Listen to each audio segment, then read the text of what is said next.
Now let's get back to business. Okay, Lisa, now that we've got you out here and we've got you on your horse, I'm just going to ask you to go spend a few minutes warming your horse up, whatever you can think of that you might use in your warm-up program, whether you're at home or at a new show. Now, correct me if I'm wrong, but this is a new environment for this horse. Right. Okay, so we'll take into account that. If you'll go spend a few minutes just warming him up, kind of showing us where you and this horse are at together, and then we'll come back, we'll regroup, and I'll give you a direction. Okay, thank you.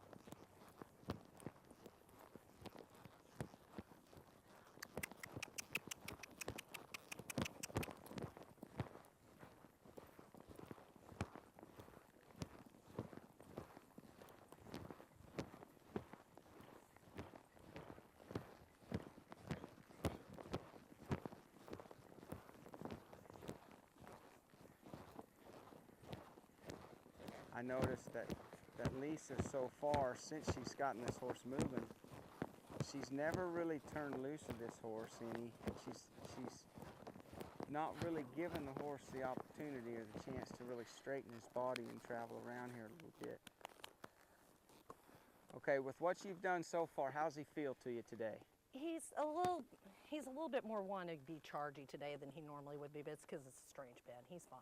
Okay, so he's got just a little extra life Yeah. than what we might typically... For a warm-up. For a warm-up? Yeah. Okay. Aside from the extra life or the extra energy, how's he feel? How's he feel in your bridle? I mean, he's very light. Okay. Very light. And he's giving his nose good, so. Okay. Here's what I'm going to ask you to do now. I want you to show me that you can speed this horse up a little bit. It doesn't have to be fast, at a trot, at a lope. But here's what I'd like to see you do, because I want to see how your horse responds to it.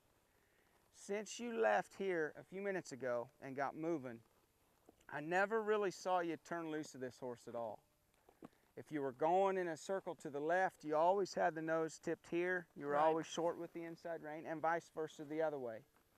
So the horse never really had the opportunity to show me how he travels when you're not holding on to him. Yeah.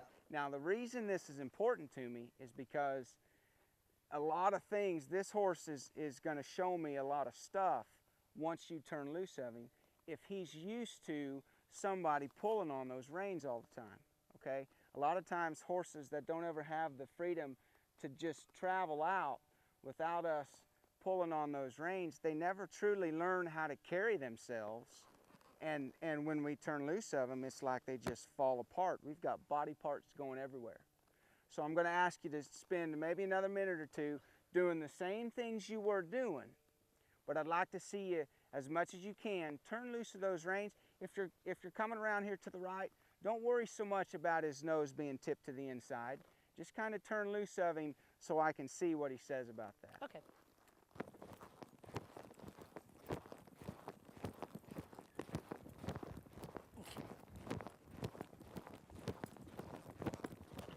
Now we see a lot of things come out. Now that I simply asked Lisa to just move this horse around. Okay, Lisa, that's good enough if you want to just bring him back over.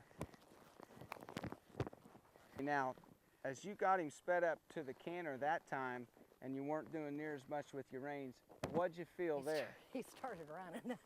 The horse, all of a sudden, when you let off that pressure on those reins, the horse just wanted to go, didn't he? Uh-huh. Okay, and we see all kinds of things come out in this horse as far as what he's thinking when that happens. Right. One of the most important things that we try and build in our young horses, in our foundation, is we try to build the fact that we're not ever going to be pulling on them, okay? And what I want to say to my horses is there's going to be a responsibility that I'm going to put on you, meaning you're going to have to learn how to carry yourself, okay? It's not my job to keep you in a certain frame, whether it's physical or mental or emotional. It's just my job to ask for it. Okay, my horse has to know that it's his responsibility to figure out what I'm asking him to do and then figure out how to get that done.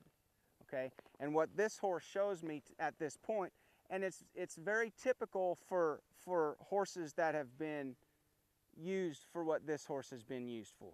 Okay, we've already discussed the fact that maybe he suffers from kiditis. He's had lots of kids doing stuff with him. The fact that he's out here running barrels. Barrels, a sport of speed. Okay, so we get that motor sped up. Oftentimes it's hard to bring that back. But if we don't figure out some ways to help this horse relax to the point where we can add more life and more speed to it without the horse getting so chargy that when we pick up on him, we've got body parts going everywhere, then it makes it really, really tough when we set those barrels up.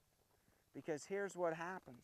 When we leave that starting line and go to that first barrel, our horse is going to go, in my mind, he's going to carry whatever amount of life we ask him to carry.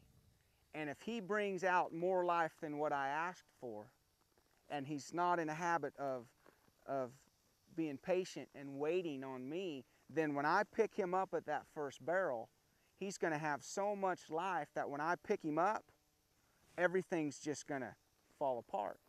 I lose my control. I pick up on that horse and all that momentum is just driving him through that bridle, and maybe the hindquarters swings out to the right or to the left, or the shoulder drops one way or the other. The head comes up and he's shaking his head.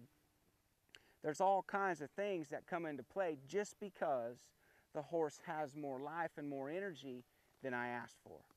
So let's see if we can't come up with a game plan here to help this horse slow back down a little bit and see if we can't get him just a little more patient, not just physically, but mentally as well.